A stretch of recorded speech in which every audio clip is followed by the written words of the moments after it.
안녕하세요. 요즘 저는 새 출발을 하고 있는 여자입니다. 남들은 경력 단절이라고 말하지만 저는 경력이라는 게 없었어요.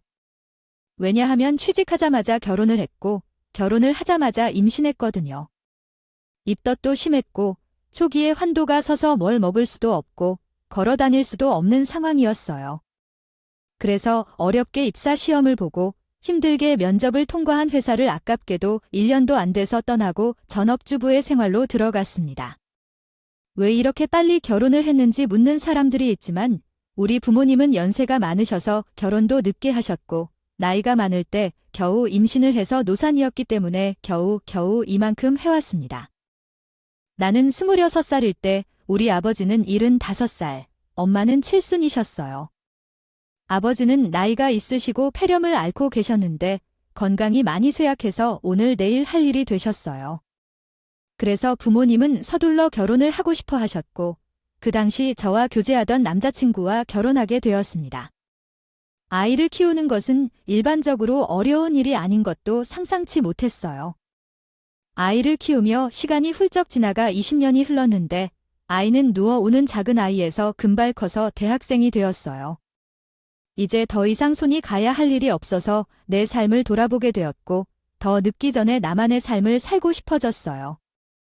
특히 제가 좋아하는 일을 하고 싶었어요. 그때 저는 47살이었습니다.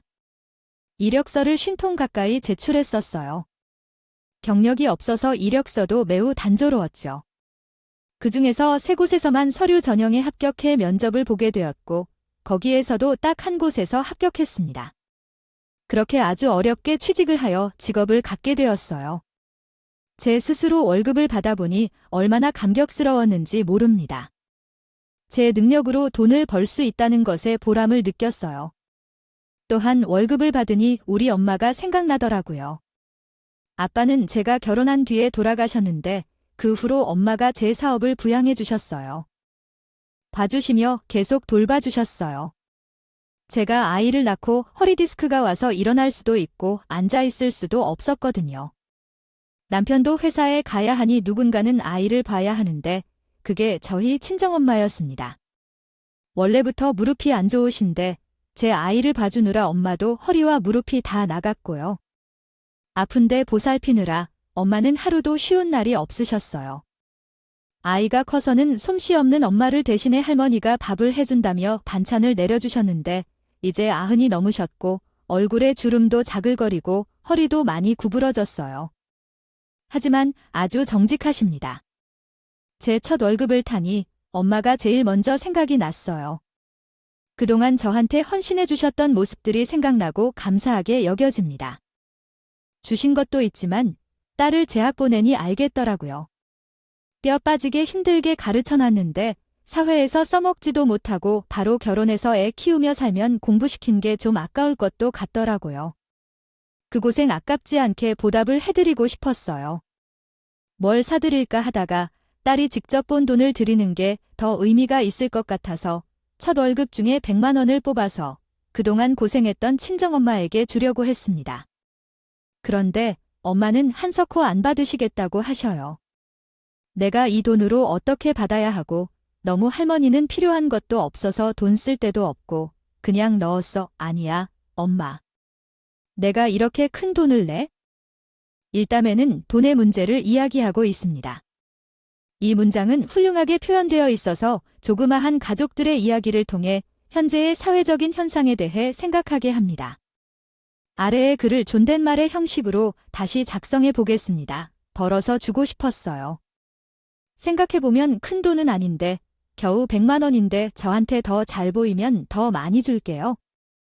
아유, 엄마는 돈이 필요 없다고 하니까 놔주려 하지 말고 손녀에게 주세요. 대학생은 필요한 게 많잖아요. 많은 것을 사고 싶어 하고 그러니까 저한테 나눠주지 말고 손녀에게 줘요. 손녀는 저가 용돈을 많이 주고 있으니까 걱정하지 마시고 그러면 엄마는 이름을 받아서 그동안 먹고 싶었던 초밥이나 호텔 뷔페 같은 것들을 드릴 수 있겠죠. 겨우겨우 엄마 허리춤에 찔러줘서야 신랑이 결혼할 수 있었잖아요. 우리 엄마는 자식들에게 왜 그렇게 미안해하는 걸까요? 뭐 하나 드리기가 참으로 어려워요. 왜 자식들을 위해 이렇게 눈치를 보시고 미안해하는지 잘 모르겠어요. 드려도 받아도 깔끔하지 않아요. 느낌이었어요. 그날 남편과 엄마 집을 들러 돈을 드리고 나왔는데 운전하는 남편의 표정이 좋지 않았어요. 그 이유는 월급에서 100만 원을 떼어 엄마에게 드렸다고 남편이 화를 냈더라고요. 그는 얼마도 보이지 않는 월급에서 100만 원을 장모님께 용돈으로 주고 우리 엄마한테는 얼마를 줬는지 물었어요. 장모님도 참 염치가 없다며 내일 가서 다시 받아와 달라고 했어요. 당신의 말이 심하잖아. 내가 우리 엄마에게 월급을 타서 돈을 준 것이 미친 짓이라고? 우리 엄마가 염치가 없다고 하면서 당신은 더 낮아져. 주고 싶으면 똑같이 주는 게 맞겠지? 엄마만 주고 우리 엄마에게는 안 줄 건가? 장난치지 마. 우리 엄마에게도 같은 금액을 주어야지. 돈을 내거나 받으러 돌아가거나 아니면 여기 고속도로에 버려두거라. 아, 정말 이해가 안 돼. 지금까지 몰래 시부모님에게 준 돈은 얼마나 했는지. 그리고 이번에는 차를 바꿔준 것까지도 알아차렸잖아. 내가 모르는 줄 알았다고 생각했나? 그럼 너도 마찬가지로 내놔. 우리 엄마에게도 마찬가지로 돈도 있고 차를 살 거라고 빨리 내놔. 남편이 운전하는 차 안에서 화를 내며 나를 압박하고 하지만 저는 꺼지지 않고 말을 했어요. 말은 제대로 해야지. 지부모님만 부모님이고 우리 엄마는 남이라는 것을 내가 우리 엄마를 챙기는 것에 대해 무슨 소린데 진짜 어처구니 없네요. 내가 지금까지 소비한 돈이 얼마나 될까? 아, 지금까지 고프게 먹였고 재워주고 옷을 입혔는데요. 준 걸로 치면 내가 나한테 돈을 주어야지. 20년 동안 내가 벌었으니 내가 부모님을 좋아하고 내 돈을 가지고 내가 이런 말을 할 자격이 있는 것 같냐? 그동안 공짜로 살게 해줬으면 나라면 감사하다고 말하겠다. 너희가 주었던 공짜로 집에서 놀고 먹었니? 나도 아이를 키우고 집안일을 다 했어. 당신은 돈을 번다는 핑계로 집에 와서는 집안일을 손 한 번 까딱 안 했잖아. 그런데도 그런 말이 나와. 당신한테 나는 뭐야? 난 가족이 아니야? 어떻게 그런 말을 할 수가 있어? 그러니까 잘하라고 일한다고 유세 떨지 말고 끝까지 돈을 벌면서 잘난 척하지 마라. 그리고 효도가 되려면 우선 우리 부모님께 대접하는 것이 중요하다고 생각해요. 복종을 요구하는 것은 아니에요. 결혼 생활 동안 제가 남편에게 시달려야 했어요. 연애할 때는 목숨을 바치는 듯이 헌신적으로 행동했지만 결혼 후에는 태도가 변했어요. 남편은 충분히 돈을 벌어오는데도 물건을 사면서 돈을 조금 아까워했어요. 저희 집 가게는 제일 싼 물건만 사라는 식으로 말했을 뿐만 아니라 식하려고 해도 성미를 내는 경우가 있었어요. 나이가 들어서 아빠를 그렇게 좋아하지 않는 것도 그런 이유 때문이에요. 더 좋은 거로 더 보태는 어머니는 돈을 벌어오는 아들에게 예우를 하기 위해 저희 집의 재산을 점점 줄이려고 하셨거든요. 안 왔죠. 우리 집 화장실이 너무 낡아서 공사 좀 해야 할 것 같아요. 아이 곰팡이도 많이 쓸고 위생적으로도 보이지 않아서 말이죠. 엄마, 그거 내가 해줄게. 굽이 없을 정도면 두고 다 하더라고. 공사 기간 동안 일단 우리 집에 와 계세요. 시부모님은 큰 돈을 들거나 무리한 부탁을 자주 하셨는데 그럴 때마다 남편은 한 번도 거절을 하지 않고 뭐든지 다 드리는 거예요. 차가 오래돼서 그런지 아예 시동도 잘 안 걸리는 것 같고 힘도 없는 것 같아서 다른 집들은 아들들이 차도 더 건의해주고 있는데 우리 아들들은 그런 걸 못해주나 하지만 차가 오래됐죠. 아버지 10년도 넘으셨으니까 오셨길래 차를 갖고 싶으신데요. 제가 도와드릴게요. 말만 해주세요. 요즘 할아버지들은 더 좋은 차를 타고 다니시더라고요. 외제차도 비교적 저렴한 것들도 있어서요. 그래도 너무 작으면 사용하기 어려울 수도 있고 SUV는 좀 더 넓고 신뢰도가 높아서 쾌적합니다. 외제차는 할아버지도 아직 타고 계시고 있는데 저도 외제차는 못 타고 있어요. 어떤 차를 보셨는지 모르겠지만 그냥 적당한 국산차를 추천해요. 아들은 멀쩡히 회사 다니고 돈도 잘 버는데 부모님께 그 정도 못 드리면 안 된다고 하시는 소리 하시지 마세요. 능력 없다는 핑계 대면 안 돼요? 아버지, 우리는 아직 들어갈 돈이 많아요. 자녀가 대학에 진학하려 할 때에도요. 등록금도 만만치 않고요. 돈을 써야 할 곳이 많아요. 차는 돈을 잘 버는 형님과 아주버님을 가지고 계셔서 형님들께 사주시라고 하는 것은 어떠세요? 아이고, 우리 며느리는 눈치가 없어요.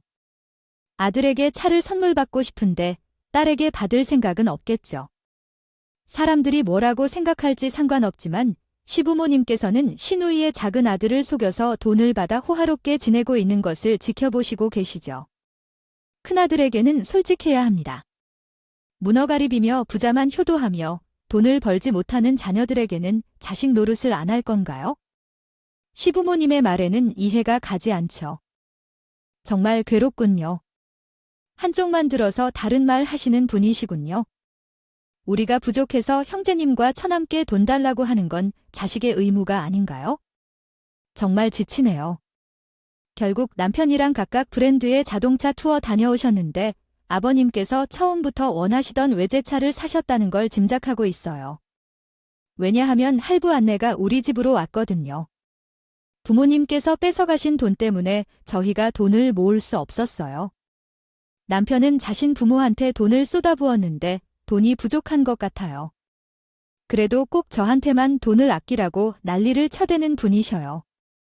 어떤 스타일이 분명하죠. 잘못은 모두 저한테 떠넘기세요. 저는 제 인생을 살아보고 싶은 욕망이 있지만 남편이 돈에 대해 과도하게 염려하여 돈을 벌어야겠다는 생각도 들기도 했습니다. 남편 또한 여유가 없어서 시어머니께서 신차를 풀로 대출하여 사신 일도 있었습니다. 그럼에도 불구하고 시어머니는 자신의 아들이 세상에서 가장 훌륭하다고 생각하시는 분이셨습니다. 하지만 그것만이 아니었습니다. 시어머니께서는 계속 이상한 곳에 투자를 하셨는데 처음에는 부동산을 사겠다고 하다가 사기당해 돈을 더 날린 적도 있고 어느 날은 기업에 투자하겠다고 하시다가 상장 폐지로 또 돈을 잃으신 적도 있습니다. 빚까지 치셔서 결국 남편이 다 갚아주기도 했다. 그런데 나중에는 돈이 없어서 남편의 꾸밀해주기를 받아서 투자라고 부추겼다가 그것도 다 날렸다. 그래서 저희 집에는 돈이 없어 남편이 현재 재산에 대해 잘 설명해주진 않았지만 돈이 마이너스가 아니면 다행이라고 생각하고 있었다. 그래서 제가 돈을 벌어야 하는 이유이기도 하고 벌면 안 되는 이유이기도 했다. 돈이 없어서 벌어야겠지만 또 돈이 생기면 시부모님이 어디에 투자하라고 하거나 뭘 사달라고 할까봐 걱정되었다. 분명히 제 돈까지 뜯어갈 것 같다. 그래서 일부러 남편과 시어머니에게 설명한 적이 없다. 저에게 200만 원을 받는다고 거짓말을 했었는데 사실 제 월급은 그보다 더 많아요. 제가 영업직이라서 기본급은 200만 원이긴 하지만 실적에 따라 급여가 달라지기 때문에 첫 달부터 1000만 원 가까이 벌게 되었어요. 솔직히 말하면 좋은 모습을 못 보여줄까 봐 거짓말을 했던 거예요. 남편은 직장 생활을 20년째 하는데 그럼에도 제가 더 잘 벌고 있어요. 돈이 생겨서 기분이 좋았어요. 이제는 돈이 없어져 버렸지만요. 그동안은 남편만 의지하고 살아왔는데 이제 제 돈이 생겼으니 뭔가를 할 수 있을 것 같아요. 남편 말고도 제가 확신이 생기면서 자신감이 폭발하고 있어요. 여러분도 삶이 불안하고 두렵게 느껴지면 돈을 더 벌어보세요. 얼마나 안정적인지 모를 거예요. 벌어오는 돈을 내가 왕창 써버려서 이런 소리를 들으면 말도 하기 싫어요. 돈을 족족시대게 퍼져서 없어져 버렸지만 죄가 억울하다고요. 같이 사라졌다는 이상한 소리를 하니까 너무 불쾌했어요. 그때부터 남편과 함께 살기 싫어서 이불과 베개를 주고 땀방에 자라고 요청했어요. 그때부터 각자 방에서 생활하게 되었고 집에서도 대화 없이 살게 되었어요. 대학생이 된 후부터는 학교와 집이 멀어져 자취를 하게 되었거든요. 그래서 남편과 나 둘만 있지만 대화 없이 살다 보니 사는 게 아닌 것 같아서 마음에 걸리더라고요. 저도 마음이 너무 떠나서 이렇게 살아도 맞는지 아니면 이혼해야 하는지 갈피를 못 잡았어요. 어느 날부터 남편이 가끔씩 집에 들어오기 시작했어요. 들어오지도 않더라고요. 그러나 간만에 들어와서 이런 말을 했습니다. 이제부터 생활비도 당신 돈으로 해결해야 하지 않나요? 아주 잘 나셔서 돈을 벌고 있잖아. 그래서 장모님께 100만 원씩이나 용돈을 주고 있다는데 그러니까 나도 공짜로 좀 자라보자. 그동안 내가 할 만큼 하지 않았냐? 모임이 공짜 아우. 당신 또 그런 소리야. 내가 집에서 아무것도 안 하고 놀고 먹었냐고? 아이를 키우고 살림을 하고 당신이 언제 물이라도 스스로 떠올려 먹은 적이 있니? 모든 것을 다 날 시켰으면서 해도 너무 한다는데 그뿐이니. 당신이 돈돈을 거듭해서 나도 치열하게 살았어. 이게 왜 이러냐? 주제 뭐 대단한 일을 했다고 유저님은 했다며 딴소리는 됐습니다. 저도 내가 하고 싶은 것을 좀 하고 살자는 부탁드리며 어이없는 말은 남기지 말고 남편이 출장을 다녀온다며 짐을 싸서 나갔습니다. 그리고 며칠 동안은 그냥 그대로 지냈습니다. 그 당시에는 남편에게 화도 나고 애정이 없어서 들어오던지 말든지 하는 등의 별 생각 없이 지냈습니다.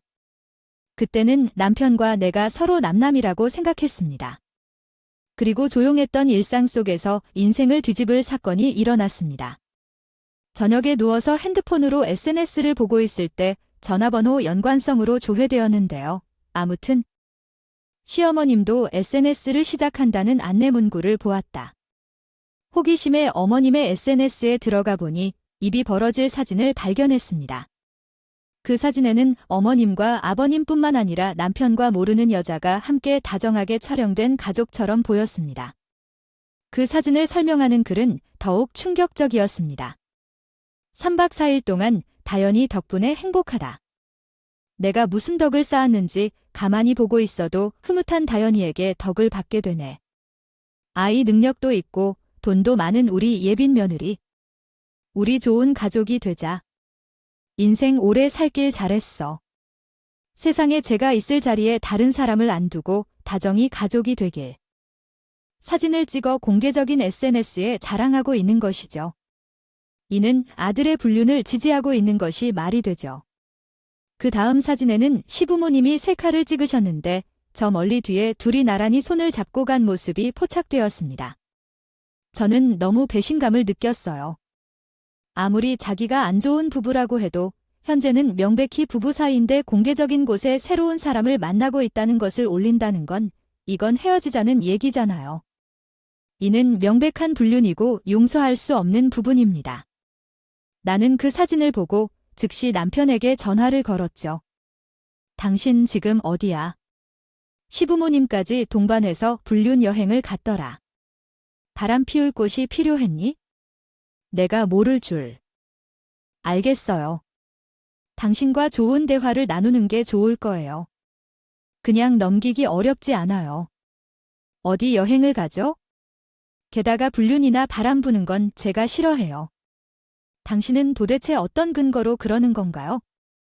사람 상처 주지 말고 말 조심해야 해요. 못하면 입 조심하라고 말씀드리죠. 발뺌하실 필요 없어요. 명백한 증거가 있는데 왜 변명하는 건가요? 사진들은 다 캡처해놨으니 변명할 여지가 없어요. 어머니 아버지도 이 일에 관여할 수 있어요. 부모님도 하시는 대로 하는 게 좋을 거예요. 그냥 끝까지 아니라고 하면서 상대를 바보로 만들려고 하는 남편의 태도에 화가 끓어요.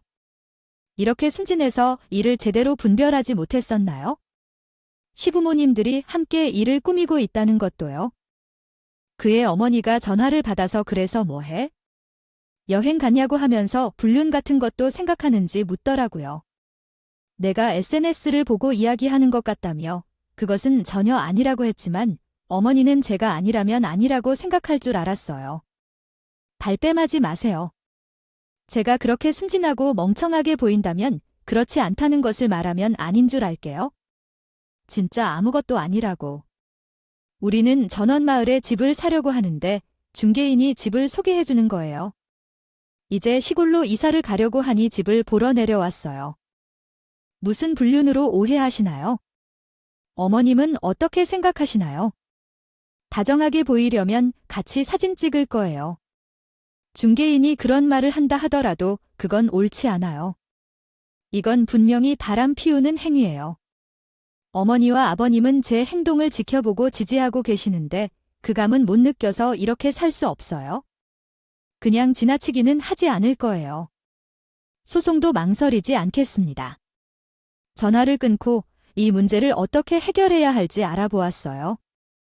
인터넷과 주변 지인들 중에 변호사를 찾아서 물어봤더니 증거를 얻어야 한다고 해서 사진 캡처본을 안전한 곳에 보관했어요.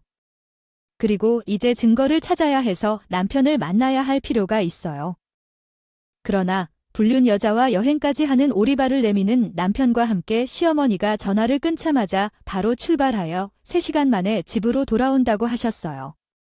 시어머님이 계약서를 들고 해명을 하시던 중에는 사진에서 이름표까지 보여주셨다고 합니다. 아이고, 내 때문에 참을 수 없어. 어떻게 중개인을 만나서 불륜으로 오해를 했는지. 너는 도대체 어떤 생각을 하고 그런 오해를 하지? 라고 말하는데 이런 소리를 하는 어머니는 안 된다고 합니다. 중개인과 마주치고 이런 사진을 찍는 것, 이렇게 손잡고 다니는 것을 보니 말이 되지 않아. 손을 잡고 있는 뒷모습, 그건 아니지 않나. 아이고. 나 이런 옷도 없고 딱 봐도 다른 사람이네. 이런 걸 가지고 사람을 잡아. 당신 나랑 20년 살았어. 내가 남편인 줄은 뒷모습도 못 알아볼까 봐 그래? 옷은 어디서 샀어 입고 버리고 왔겠지? 날 뭘로 보고 지금 다들 이러는 거야? 그런데 난 그냥 싹싹 빌겠어요. 아니, 이게 무슨 망상증 환자냐고? 아니라니까, 절대 아니다. 불륜이나 바람 불어서 그런 건 전혀 아니다. 우리가 이 길을 올라온 이유는 너 몰래 우리가 계약했기 때문이야. 혹시 법적인 문제가 생길까 봐야 해서야. 꼭 풀려고 하지 않아. 계속 발뺌하는 시부모님과 남편과 더 이야기를 하는 건 제 입만 아파. 일단 알았으니 돌려보냈어. 잠자리에 누워 생각해보니 제가 정말 오해한 건가 싶기도 했어요. 찜찜한 기분이 그냥 놔둘 수 없어서 확실한 확인이 필요하다고 생각해 시어머니 SNS를 다시 확인했습니다. 이미 사진들은 다 내렸더라고요. 전에는 상관없었는데 캡처해 놓은 것이 있어서 클릭해서 봤더니 그때 같이 사진을 찍었던 중개인 여자가 있는 것 같더라고요. 그 여자의 SNS에 들어가니 불륜 증거들이 모두 있었어요. 제 남편과 스킨십하며 찍은 사진들이 수두룩하게 올려져 있었고 예전에는 남편 없이 시어머님과 함께 온천 여행도 갔다 온 것 같더라고요. 여자들끼리의 비밀 여행 등을 별쇼로 하며 올렸더라고요. 더구나 남편이 있을 때의 일들도 있었더라고요. 둘이 여행을 다녀와서 촛불을 켜놓고 매우 알콩달콩한 사진을 올렸대요. 수개월 전부터 진한 관계를 맺은 것처럼 보였습니다. 남편도 그렇지만 시부모님께도 이에 대한 책임이 있다고 생각되었고 이 상대방 또한 가만두지 않을 것이라 다짐했죠. 저는 완전히 이성을 잃었어요. 하지만 제가 한 번 더 집안을 뒤집으면 다른 문자나 사진 같은 증거들을 없앨까봐 아무 말도 안 하고 평상시처럼 행동했습니다. 피가 거꾸로 솟는 고통을 느꼈지만 참고 견뎌냈어요. 역겨운 남편과 이혼을 더 수월하게 해내기 위해 증거를 더 수집해야 한다는 이유로 계속해서 한 집에 살아야 했어요. 제가 승리하기 위해서는 많은 양의 증거와 함께 더욱 노력해야 했기 때문이죠. 확실한 증거를 필요했기 때문에 계속 기회를 엿보았습니다. 그러던 중 남편의 소유인 노트북을 켜면 자동으로 톡 메시지가 로그인되는 것이 떠올랐어요. 제가 노트북을 켜면 자동으로 로그인되어 남편의 핸드폰으로 전송되기 때문에 증거를 확인할 위험이 있어서 먼저 노트북을 켜지 못했습니다. 그래서 남편이 노트북을 켜는 것을 기다리고 있었습니다. 그러다가 얼마 후 남편이 집에 도착해 바로 노트북을 켰어요. 게다가 집 앞에 누군가 오는 것을 말하며 잠시 밖으로 나갔다가 오더라고요. 이 기회를 놓칠 수 없어 남편이 나갔다 싶자마자 신속히 노트북에서 그와 나의 톡을 찾았어요. 세상에 제가 예상한 대로였다는 것을 알게 되었어요. 수개월 전부터요. 둘은 뜨거운 관계를 유지하려고 하다가 그 상대녀가 어머니와 아버지에 대해 깨어나게 된 것입니다. 또한 어머니, 아버지, 그리고 남편까지 있는 단체 채팅방도 있었는데요. 그 방에서는 저를 며느리라고 불러 대화를 나눴다고 해요. 어머님이 남편의 불륜을 의심하며 불안해했고, 그래서 저는 그 여성과의 대화를 모두 저장하고 USB에 저장한 뒤 노트북에서 자취를 지웠어요. 또한 집 앞에 누군가가 찾아와서 의심스러웠는데요. 20년간 그런 일이 단 한 번도 없었거든요. 야간에 누가 집을 찾아올 이유가 거의 없을 텐데요. 혹시 모르니 조용히 밖으로 나가봤습니다. 그러자 아파트 단지 앞벤치에서 남편이 상대녀와 어깨에 손을 놓고 있더라고요. 얹고 다정하게 이야기를 하고 있는 것이 아니겠죠. 불륜이 오래돼서 이제 이런 것들이 겁대가리가 상실했는지 질질 다 흘리고 다니더라고요. 아니면 제가 대충 알고 있다고 생각해서 이러는지 더 대담하게 행동을 하는데 저를 더 농락하는 기분이었어요. 자기나 언제까지 기다려야 해? 우리 어머니 아버님 모시고 살려면 시간도 얼마 없는데 기다리기만 하는 건 너무 싫어. 조금만 기다려봐. 거의 다 됐어. 이제 어머님 명의로 돌리고 현금화시킬 수 있는 것들도 다 부모님 명의로 돌릴 거야. 그때 이혼하게.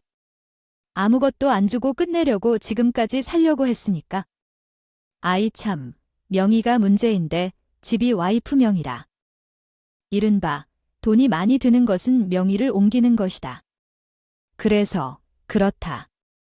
해당 집도 톤내를 하는데 나도 중간에서 민망해하지. 임시 거주를 하는 것은 먼저 돈을 내야 하는 것을 알아? 계속 딜레마를 겪지도 않고 알겠다. 조금만 기다려줘. 일단은 부모님 집을 먼저 팔아야 하니까 그 집은 잘 안 나가니까 그때까지만 조금만 더 기다려줘. 얼씨구. 저는 몰래 재산까지 훔치기 위한 계획을 세웠다고 해요. 비록 내가 경력 단절 후 육아와 가사만 했던지만 서울에 내 노래하는 4년제 대학을 나오고 석사까지 하다가 결혼하면서 중단한 사람이에요. 배울 만큼 학업을 이루고 있다. 책을 많이 읽고 아이들을 교육할 때는 제가 직접 모두 가르치면서 대학까지 보내준 사람입니다. 그런데 제가 그렇게 행동하자 집 안 사람들은 바보나 천치로 여기는 것 같았어요. 그 이유는 제가 해야 할 일을 하고 있는데도 그들은 약을 먹고 장구를 치고 있는 것 같다고 해요. 제가 그들의 요구에 맞춰 호락호락하게 행동해야 할까요? 저는 그 둘의 모습을 사진으로 찍어 보관해 두었고요. 언젠가 이 증거들이 유용하게 쓰일 날까지 참고 참아왔습니다. 그들이 나와 대화할 때 진실을 왜곡한다는 말에 남편은 이 집을 어떻게 해야 할지 모르겠어서 인감과 신분증을 따로 친정에 보관해 두었어요. 어느 날 남편이 수납장과 화장대 쪽에서 무언가를 찾고 있었는데 아마도 제 인감을 찾고 있던 것 같아요. 정말 소름 끼치는 사람이에요. 어쨌든 인감을 친정에 맡겨서 집 명의를 지켜냈어요. 지금 집은 살 때부터 친정에서 반을 보태줬어요. 준비 없이 일찍 결혼하게 해서 부모님께 미안해하셨거든요. 그래서 집을 사주셨어요. 나머지는 제 명의로 대출을 받아서 갚아나갔고요. 그 대출금도 부모님이 내주셨으니 이건 엄연히 제 집이에요. 명의도 제 집이라 남편이 관여할 수도 없죠.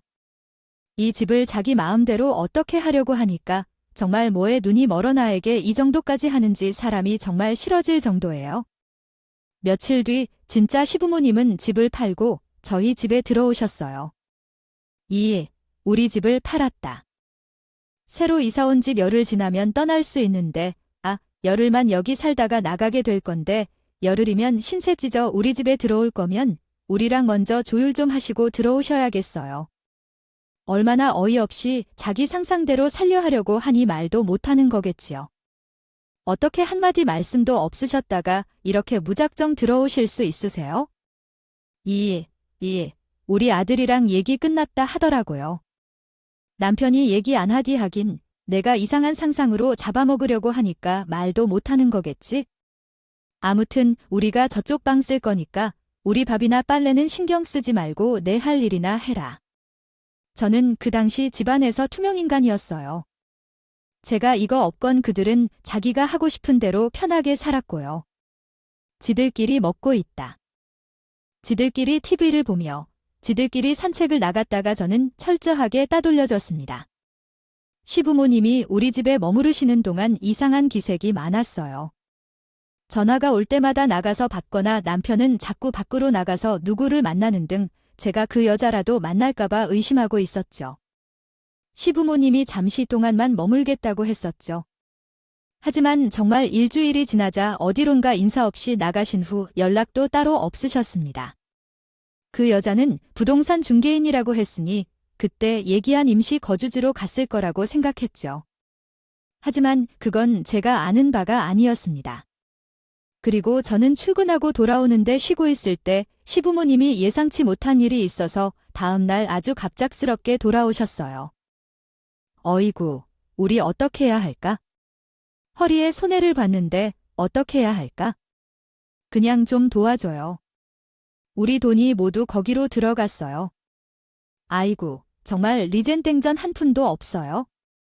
무슨 의미를 전하시려는 건가요? 제가 이해할 수 있게 설명해 주세요.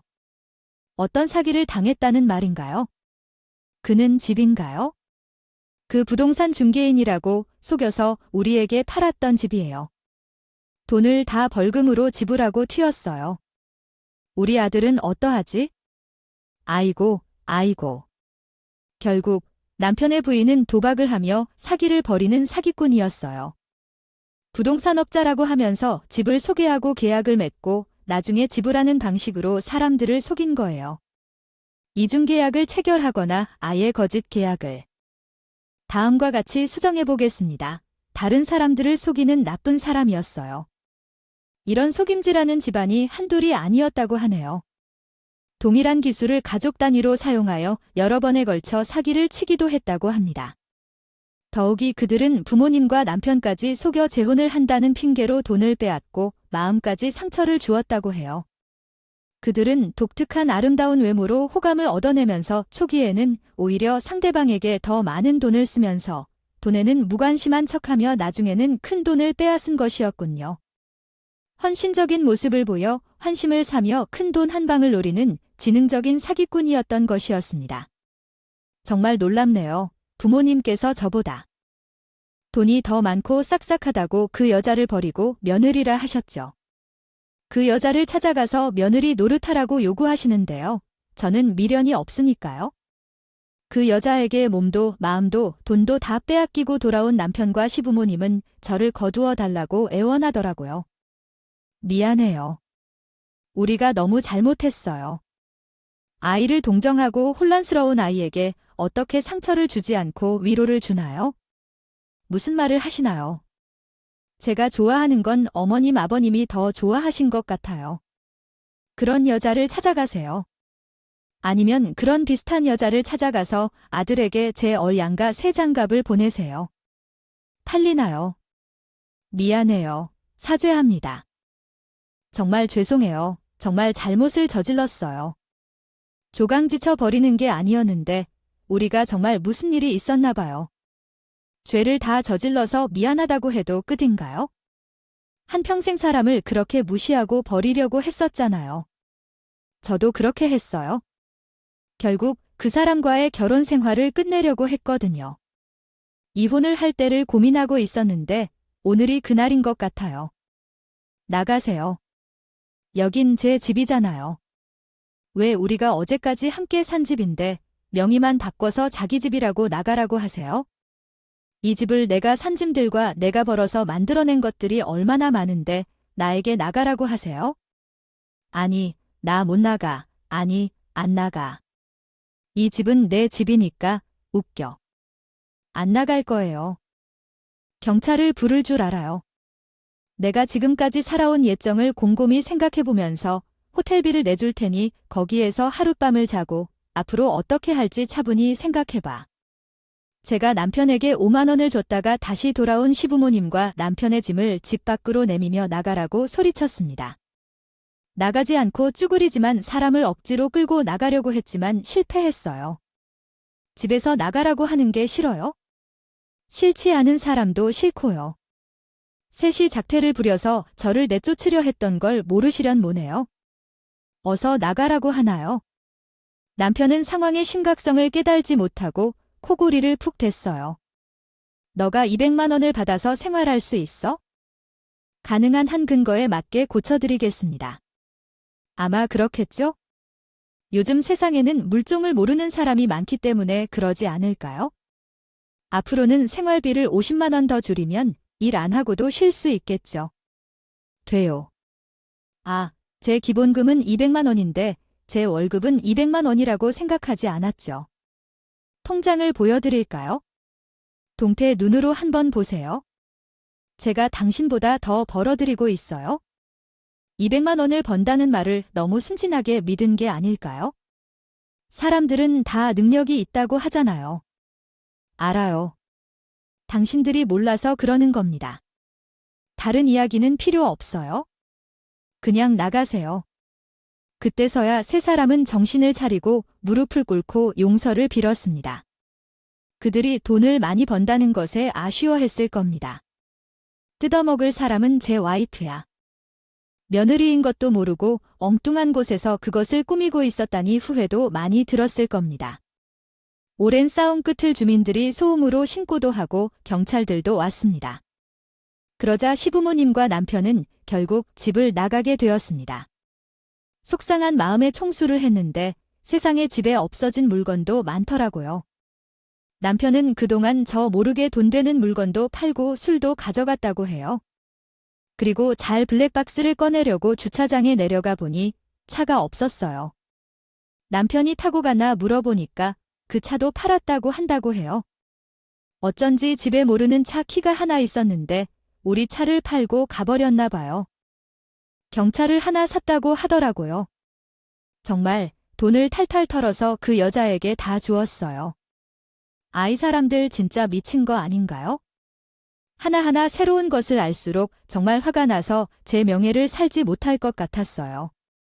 그날 밤 화를 누른 채 잠이 들었고 다음 날이 주말이었기 때문에 집에서 쉬고 있었는데 남편이 혼자 집에 찾아왔다고 해요. 문을 안 열어줄까 하다가 잠깐만 이야기하자고 애원하길래 별일은 없을 것 같아서 문을 열어줬어요. 무슨 일로 왔니? 우리가 더 할 얘기가 있나요? 당신의 얼굴을 보는 것도 나한테는 고통스러우니까요. 원하시는 말이 있으면 빨리 하세요. 정말 미안해요. 정말 잘못 생각했어요. 나도 그 여자에게 홀딱 속았다고요. 우리 부모님은 큰아들만 바라보시는 분들이셨다는 거 알아요. 나도 긍정적으로 부모님을 감당하기 힘든 와중에 어쩌다가 만나게 된 여자였어요. 나를 좋다고 하고 돈도 많이 쓰길래 정말 그런 줄 알았고 나도 모르게 끌리게 되었어요. 돈을 주어서 쓸데있게 하는데 진짜 숨이 쉬어지는 느낌이었어요. 그래서 그랬어요. 그게 사기치는 건지 모르겠어요. 아, 정말 미안해요. 제가 어리석었네요. 그래서 제가 이혼하고 새로운 가정을 갈 생각이었나요? 그걸 말인가요? 그걸 변명인가요? 저는 그동안 수집한 증거들을 남편 앞에 모두 내어놓고 한번 확인해보라고 했어요. 그 안에는 속임수에 당한 사람의 카카오톡 메시지도 있었어요. 읽어보니 먼저 당신이 호감을 표한 후 계속해서 쫓아다녔다는 증거도 있고요. 그런데 그 사람이 사기꾼인 건 아니에요. 지금 어디서 당신을 속이려고 하고 있지도 않아요. 언제부터 알고 있었냐고요? 아니에요.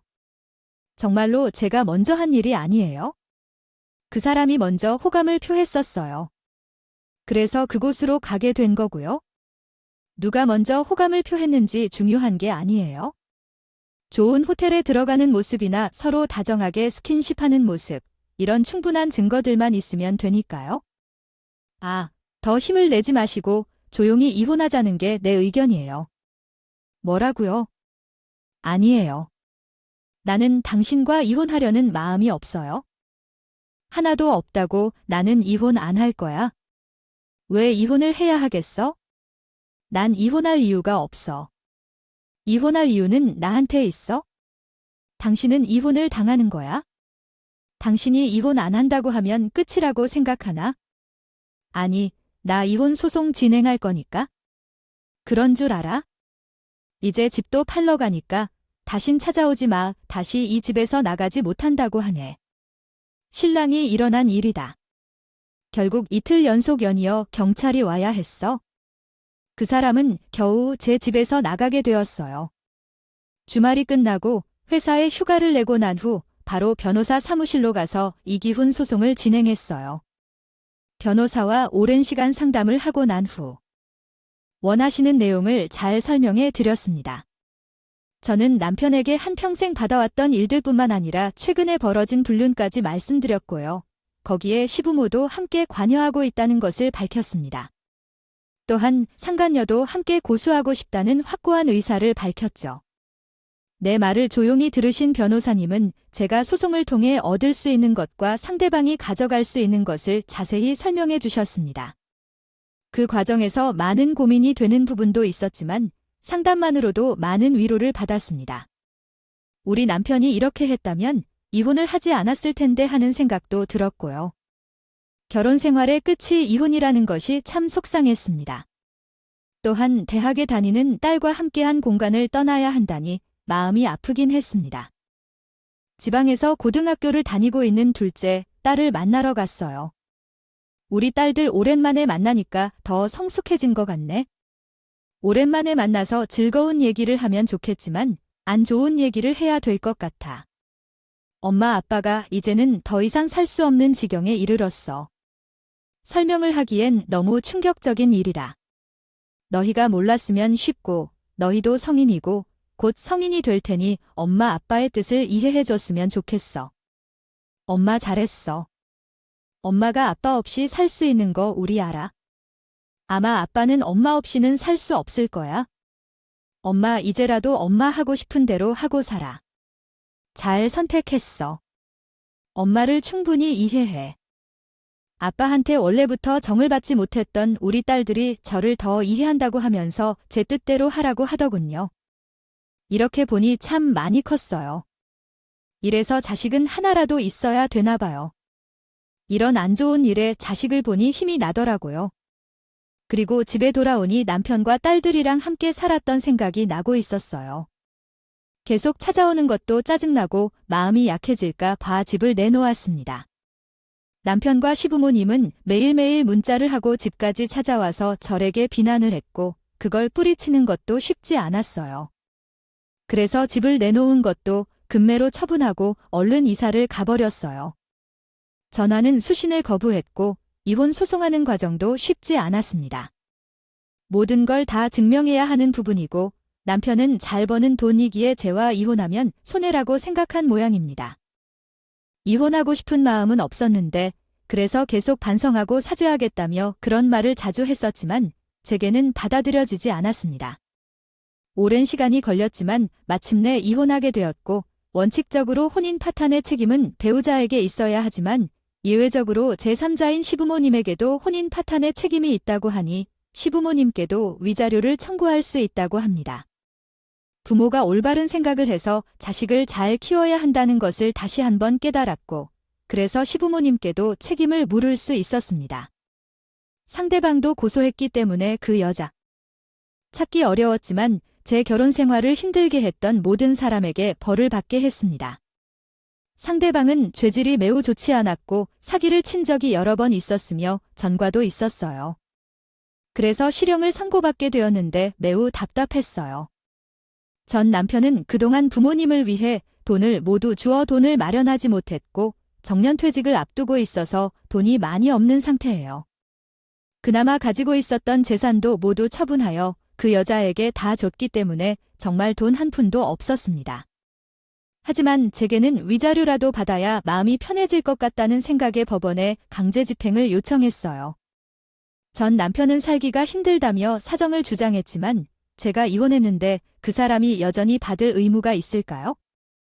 그 여자에게 제 팥을 전부 주었다가 후회하게 되면서 분노가 치밀어 오르는데요. 그 전 남편과 그의 부모님도 마찬가지로 계속해서 저를 만나자고 하면서 과거를 생각하지 않고 불러서 이미 분노가 가득 차게 됩니다. 이런 이유로 사람들은 매일 최선을 다해 착하게 살아야 한다고 생각합니다. 전 남편과 그의 부모님은 어디 한 방에서 산다며 애원을 계속했었어요. 회사에서 부정행위를 저질러 이혼을 하게 되면서 그에 대한 소문으로 명예롭게 은퇴하는 것을 못하고 그만두기로 결정했다고 합니다. 결국 퇴직금을 받아서 위자료를 제게 주었는데 부모님의 것까지 다 허락하고 난 후 사람들을 무시하고 살다 보면 이런 결과를 받게 되는 것이에요. 지금 가진 것보다 더 좋은 것이 있다고 하더라도 사람을 변경하려고 한다면 그 결과가 오히려 더 나빠지게 될 수 있습니다. 그분이 뜻을 이해하신 건가요? 잘 되었으면 좋겠네요.